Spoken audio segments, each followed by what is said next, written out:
Hello साथियों, है आपका पीआरएस वनडे एग्जाम चैनल में। जैसा कि हम सब लोग अभी तक क्लास 10th के लिए मैथ एनसीईआरटी कर रहे हैं और इसमें हम लोगों ने 3.3 एक्सरसाइज कर लिया है। अब हम सब लोग करने वाले हैं 3.3 एक्सरसाइज का क्वेश्चन नंबर दूसरा। जबरदस्त तरीके से क्वेश्चन है, लास्ट एक्सरसाइज इस चैप्टर की बची है और लास्ट एक्सरसाइज में मात्र ये 5 क्वेश्चन बचे हैं। आज इनको हम सब लोग खत्म करते हैं, ठीक है ना। चलिए आज इनको हम सब लोग खत्म करते हैं। आइए, तो दूसरा क्वेश्चन कह रहा है निम्न समस्याओं में रैखिक समीकरणों के युग्म बनाइए और हल कीजिए, यदि उनका अस्तित्व हो तो विलोपन विधि से ज्ञात कीजिए। क्वेश्चन नंबर है दूसरे का पहला कि यदि हम अंश में एक जोड़ दें और हर में एक घटा दें तो भिन्न एक में बदल जाती है, और हर में एक जोड़ दें और तो भिन्न 1/2 हो जाती है। भिन्न ज्ञात कीजिए। तो हम लिखेंगे माना अंश बराबर x और हर बराबर y। अंश हम मान लेंगे x को और हर मान लेंगे y को।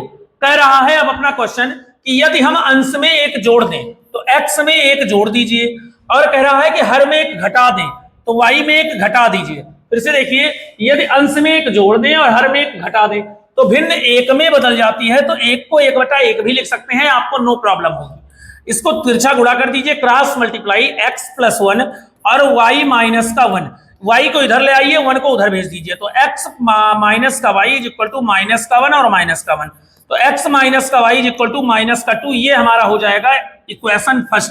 क्या हो जाएगा? इक्वेशन फर्स्ट हो जाएगा, जो जबरदस्त तरीके से हम लोगों को मिलने वाला है। अब दूसरा इक्वेशन क्या कह रहा है ये भी देख लेते हैं। दूसरा इक्वेशन है यदि हर में एक जोड़ दें, किसमें? हर में एक जोड़ दीजिए, तो x / y + 1। x की बात नहीं कही गई, न्यूमिनेटर की बात नहीं कही गई, तो भिन्न x 1/2 हो जाती है। तिरछा गुणा क्रॉस मल्टीप्लाई 2x - y बराबर, हमने डायरेक्ट लिख दिया 1 हो जाएगा। देखिए 2 × 2 y = y और 1 × 1 = 1, तो y इधर ले आएंगे, माइनस का हो जाएगा। अब लिखिए समीकरण 1 व 2 से इसे आप समीकरण 1 मान लीजिए, इसे 2 मान लीजिए। लिखिए इक्वेशन फर्स्ट एंड सेकंड से। फर्स्ट क्या है? x - y बराबर -2। सेकंड क्या है? 2x - y बराबर 1। सुनिए, इसको घटा लीजिए। लिखिए घटाने पर, क्या करने पर? घटाने पर। घटाएंगे जब तो क्या हो जाएगा? ये हो जाएगा माइनस, ये प्लस और ये माइनस, खत्म। 2x में से x जाएगा तो माइनस का x बराबर -3, माइनस से माइनस चला जाएगा तो x बराबर हो जाएगा 3। x की वैल्यू x = 3। लिखिए x बराबर 3 समीकरण 1 में रखने पर एक क्या है? x की वैल्यू है 3 - y = -2। 3 उधर भेज देंगे तो -y हो जाएगा -2 और -3। तो अब हो जाएगा -y = -5। माइनस से माइनस खत्म जाएगा, y की वैल्यू आ जाएगी 5। तो हमारा फ्रैक्शन क्या हो जाएगा? x की वैल्यू कितनी आई? 3, y की वैल्यू कितनी आई? 5। तो हमारा फ्रैक्शन हो जाएगा 3/5। को बताइए, समझ में आया आपको? आया है तो चलते हैं नेक्स्ट क्वेश्चन पे। आइए देख लेते हैं नेक्स्ट क्वेश्चन क्या कह रहा है हमारा। नेक्स्ट क्वेश्चन जो हमारा है ये क्या कह रहा है कि 5 वर्ष पूर्व नूरी की आयु सोनू की आयु की 3 गुनी थी। 10 वर्ष पश्चात नूरी की आयु सोनू की आयु की 2 गुनी हो जाएगी। नूरी की आयु ज्ञात कीजिए। तो लिखिए माना नूरी की आयु हमने x मान ली। अब कह रहा है कि 3 नूरी की आयु और सोनू की, तो सोनू की आयु को मान लेंगे y। सोनू की आयु मान लेंगे y। क्या मान लेंगे? नूरी की आयु हमने x मान ली और सोनू की आयु हमने y मान ली। अब कह रहा है कि 5 वर्ष पूर्व, तो इसमें भी 5 वर्ष पूर्व, इसमें भी 5 वर्ष पूर्व। क्या कह रहा है? 5 वर्ष पूर्व सोनू की आयु नूरी की आयु की 3 गुनी थी। नूरी की आयु सोनू की। अब बताइए, आपके घर में पिताजी सबसे पहले किसको बुलाते हैं? बड़े बच्चे को कहते हैं यहाँ आओ। क्यों? क्योंकि उनको ज्यादा वर्क दिया जाता है, क्योंकि वो बड़े होते हैं। इसी प्रकार से हम मान लेते हैं कि नूरी बड़ी है और सोनू छोटे हैं, तो नूरी को, अब बताइए जब छोटे और बड़े दोनों को बराबर रखना है, यहाँ पे हमें बराबर का साइन लगाना है, तो क्या करेंगे? किसमें मल्टीप्लाई करेंगे? आप भी कहेंगे कि सोनू में मल्टीप्लाई कर दीजिए। 5 वर्ष पूर्व नूरी की आयु सोनू की आयु की 3 गुनी थी, तो इसमें हम क्या कर देंगे? मल्टीप्लाई। सॉल्व करिए। x - 5 बराबर 3y - 3 3 5 15। 3y इधर ले आइए, 5 उधर, तो x - 3y बराबर -15 और +5 तो x माइनस का 3y बराबर हो जाएगा माइनस का 10। ये हमारा बन गया समीकरण नंबर 1। चलिए नेक्स्ट समीकरण पे। नेक्स्ट क्या है? नेक्स्ट हमारा है कि 10 वर्ष पश्चात, तो x प्लस का 10 और y प्लस का 10। अब देखिए दोनों को अगर इक्वल रखना है, बराबर रखना है, दोनों को अगर यहां पे बराबर रखना है तो कह रहा है कि सोनू की आयु दोगुनी हो जाएगी, तो इसमें 2 से क्या करते हैं मल्टीप्लाई, सॉल्व करिए। x प्लस का 10 बराबर 2y और प्लस का 10 दूना 20, 2y इधर ले आइए, x माइनस का 2y बराबर 20 माइनस का 10, तो x माइनस का 2y बराबर हो जाएगा 10। ये समीकरण नंबर हो गया हमारा सेकंड। लिखिए इक्वेशन फर्स्ट एंड सेकंड से, इससे सेकंड से। फर्स्ट क्या है? x माइनस का 3y बराबर माइनस का 10। सेकंड क्या है? x माइनस का 2y बराबर 10। अब इसको घटा दीजिए, घटाने पर लिख दिया, घटाने पर माइनस प्लस माइनस, ये खत्म, 3x में से 2y जाएगा तो माइनस का y बच जाएगा बराबर 10 और 10 हो जाएगा माइनस का 20, माइनस से माइनस खत्म, y की वैल्यू 20 आ गई। क्या आ गई? 20। लिखिए y बराबर 20 समीकरण 1 में रखने, आप 2 में भी रख सकते हैं, 2 में भी रख सकते हैं। एक क्या है? x बराबर x माइनस का 3y की वैल्यू 20 बराबर है माइनस का 10, तो x बराबर हो जाएगा माइनस का 10 और प्लस का 50, तो x की वैल्यू आ जाएगी 40। मतलब नूरी 40 साल की है और जो उनका भाई सोनू है वो जो नूरी है वो 40 साल की है और जो सोनू है वो 20 साल का है। स्क्रीनशॉट ले लीजिए। चलते हैं नेक्स्ट क्वेश्चन पे। नेक्स्ट क्वेश्चन हमारा क्या कह रहा है? नेक्स्ट क्वेश्चन कह रहा है बेटा, नेक्स्ट क्वेश्चन जो कह रहा है वो देख लेते हैं। नेक्स्ट क्वेश्चन है कि 2 अंकों की एक संख्या के अंकों का योग 9 है। 2 अंकों की एक संख्या के अंकों का योग 9 है।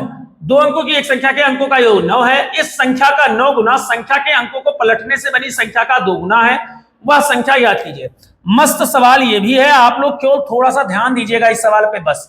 कैसे बताइए आप कि जब आप छोटे क्लास में थे और आपको ये दिया जाता था तो मैम आपसे कहती थी कि इसका एक्सपेंडेड फॉर्म करिए, तो आप क्या कर सकते थे? 30 प्लस का 2 ऐसा करते थे। अगर मैम आपको ये दे देती थी तो आप क्या करते थे? 300 प्लस 80 प्लस 2 ऐसे करते थे। ये होता है इसका एक्सपेंडेड फॉर्म। क्या होता है? Expanded form. तो कह रहा है 2 अंकों की एक संख्या है, तो हमने मान ली x प्लस वाई बराबर 2 अंकों की एक संख्या के अंकों का योग 9 है, तो हमने 9 मान लिया। ये हमारा हो गया समीकरण नंबर 1। या पहले एक चीज और लिख लेते हैं कि माना इकाई का अंक हम मान लेते हैं है x, सॉरी इकाई का है, माना इकाई का अंक है y, क्या है? y, इकाई का अंक है y और दहाई का अंक है x। अब हमारे देखिए x प्लस के y बराबर हो जाएगा 9, ये हमारा समीकरण नंबर 1 हो जाएगा, समीकरण नंबर 1 हो जाएगा।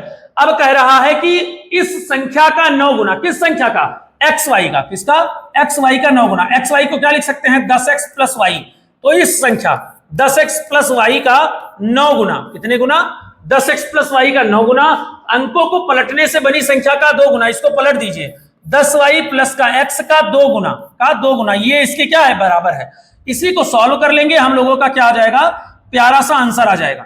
चलिए 90x प्लस का 9y बराबर 2 दहमा 20y और 2 एकम 2x। इधर ले आइए सारे को, 90x प्लस का 9y माइनस का 20y माइनस का 2x बराबर 0।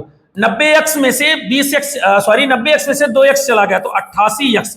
9 और 2, 1 मिनट रुक जाइए, यहाँ पे 2 1 से गुणा करेंगे तो प्लस का 2x हो जाएगा, तो इधर आएगा तो माइनस का हो जाएगा। 1 मिनट रुकिए, थोड़ा सा देखने दीजिए, ये माइनस का 2x हो गया, तो 90x में से 2x गया तो 88x, 20 में से 9y गया तो 11y बराबर हो जाएगा 0। 11 कॉमन ले लेंगे तो बचेगा 8x माइनस का y बराबर 0, तो 8x माइनस का y बराबर 0 हो जाएगा, क्योंकि ये 11 डिवाइड में चला जाएगा और किसी भी चीज को अगर 0 से डिवाइड करते हैं तो 0 हो जाएगा। तो ये हमारा हो गया समीकरण नंबर 2। अब लिखिए समीकरण फर्स्ट या सेकंड से लिखिए क्या है? फर्स्ट x प्लस वाई बराबर है 9 और x 8x माइनस का y बराबर है 0। ये y से y कट जाएगा, बचेगा 8 और x 9x बराबर 9। 9 से 9 कट गया तो x की वैल्यू हमारी कितनी आ गई? 1 आ गई। x की वैल्यू कितनी आ गई? 1। अब x की वैल्यू क्या करेंगे? समीकरण रख देंगे फर्स्ट में, x बराबर 1 समीकरण 1 में रखने पर रख दीजिए, तो x प्लस वाई बराबर है 9, एक्स की वैल्यू 1 प्लस वाई बराबर 9, तो वाई की वैल्यू हो जाएगी 9 माइनस का 1, तो वाई की वैल्यू हो जाएगी 8। तो हमारी जो संख्या आएगी या तो वो 81 आएगी या तो वो 18 आएगी। बोलिए बात समझ में आई या नहीं आई? अगर आई है तो आप इसका स्क्रीनशॉट ले सकते हैं। चलते हैं हम नेक्स्ट क्वेश्चन पे। नेक्स्ट क्वेश्चन क्या कहता है ये भी आप समझ लीजिए, आसान एक्सरसाइज है, आसान क्वेश्चन भी है। कह रहा है कि मीना 2000 रुपए निकालने के लिए बैंक गई। एक मीना नाम की औरत है कोई, वो 2000 रुपए बैंक में पैसे निकालने के लिए जाती है और कह रहा है कि उसने खजांची से 50 रुपए और 100 रुपए के नोट देने के लिए कहा। खजांची इज इक्वल टू होता है कैशियर। कैशियर से उसने कहा कि 50 रुपए के हमें नोट दे दीजिए और 100 रुपए के नोट दे दीजिए। तो कैशियर बोला ठीक है। कैशियर ने उसे, मीना ने कुल 25 नोट प्राप्त किए। ज्ञात कीजिए कि 50 रुपए और 100 रुपए के कितने कितने नोट थे। तो लिख लेते हैं हम कि लिख लेते हैं कि माना 50 रुपए के नोट, 50 के नोट को हम x मान लेंगे, 100 के नोट को हम मान लेंगे y। अब आप बताएं x प्लस y बराबर टोटल नोट उसने कितनी प्राप्त की? 25। अब आप दूसरा समीकरण बताएं, 50 रुपए के कुछ नोट रहे होंगे, 100 के कुछ नोट रहे होंगे, उसने प्राप्त कितना किया? 2000। ये हो गया समीकरण नंबर सेकंड। सुनिए, सब में जो है 50 का डिवाइड करवा दीजिए, 10 का, 0 0 0 खत्म, 5 1 जा 5, 2 जा 10 और 5 4 जा 20 और 0। तो दूसरा, पहला तो बन गया x प्लस वाई बराबर 25, दूसरा बन गया x प्लस 2i बराबर 40। लिख लीजिए घटाने पर, क्या करने पर? घटाने पर। घटा दीजिए इसको, जब घटाएंगे तो ये हो जाएगा माइनस, ये माइनस, ये माइनस, ये खत्म। 2y में से y जाएगा माइनस का y, 40 में से 25 जाएगा तो 5, 3 में से 2 गए 1 तो माइनस का 15, y से y खत्म, तो y बराबर हो जाएगा 15। y इज इक्वल टू 100, तो 100 के नोट उसे कितने प्राप्त हुए? 15। अब आ जाइए x की वैल्यू निकाल लेते हैं। तो लिखिए y बराबर 15 समीकरण 1 में रखने पर, तो x प्लस y की वैल्यू है 15 बराबर 25, तो x बराबर हो जाएगा 25 माइनस का 15, तो x की वैल्यू आ जाएगी 10। मतलब 50 रुपए के नोट उसके पास कितने हो जाएंगे? 50 रुपए के 10 नोट हो जाएंगे। चलिए चलते हैं नेक्स्ट क्वेश्चन पे। नेक्स्ट क्वेश्चन जो कह रहा है उस पे चलते हैं। आइए, आप लोग इसका स्क्रीनशॉट लेना चाहें तो ले लें। चलिए, लेकिन चलते हैं नेक्स्ट क्वेश्चन पे। क्या है कि किराए पर पुस्तक देने वाले किसी पुस्तकालय का प्रथम 3 दिनों का किराया नियत है तथा उसके बाद प्रत्येक अतिरिक्त दिन के लिए अलग किराया पड़ता है। सरिता ने 7 दिनों तक पुस्तक रखा और 27 रुपए अदा किए, जबकि सूसी ने एक पुस्तक को 5 दिनों तक रखा और 21 रुपए अदा किए। कितने रुपए अदा किए? 21 रुपए। नियत किराया तथा प्रत्येक अतिरिक्त किराया ज्ञात कीजिए। इजी क्वेश्चन है, फिर भी लगवाते हैं। चलिए लिखिए, नियत किराया बराबर नियत किराया बराबर है x और अतिरिक्त किराया कितना है? अतिरिक्त किराया बराबर है y। अगर आप कह रहा है कि आप एक पुस्तक 7 दिनों तक रखते हैं तो 3 दिन तक तो नियत किराया है, उतने दिन नियत ही लगेगा जितना लगना होगा, लेकिन 4 दिन जो आपने एक्स्ट्रा रखा उसका 21 रुपए पड़ता है। तो हम देखिए, 3 दिन तो नियत है 7 दिन में, 4 दिन जो एक्स्ट्रा रखा इसका कितना रुपए पड़ा? 21 रुपए। तो ये बन जाएगा समीकरण नंबर 1। अब देखिए क्या कह रहा है कि तथा उसके बाद प्रत्येक अतिरिक्त दिन के लिए किराया लगता है। सरिता ने 7 दिन तक पुस्तक रखा, सॉरी 27 रुपए है, क्या है? 27 रुपए, यहां कर लीजिए, 21 नहीं 27 रुपए है। 27 रुपए अदा किए, जबकि सूसी ने 5 दिन तक पुस्तक रखा, तो उसने 3 दिन तो नियत था, 2 दिन एक्स्ट्रा रखा, कितने रुपए अदा किए? उसके बाद 21 रुपए। 3 दिन नियत, 2 दिन एक्स्ट्रा इज इक्वल टू 5 दिन। समीकरण नंबर ये हो जाएगा 2। लिख लीजिए घटाने पर, क्या करने पर? घटाने पर लिखिए समीकरण x प्लस 4y बराबर 27 और x प्लस 2y बराबर 21। घटा लीजिए, माइनस माइनस माइनस, ये खत्म। 4 में से 2 गया तो 2y बराबर 21 में से 27 में से 21 गया तो 6, तो y बराबर हो जाएगा 3। मतलब प्रत्येक अतिरिक्त दिन का किराया कितने रुपए है?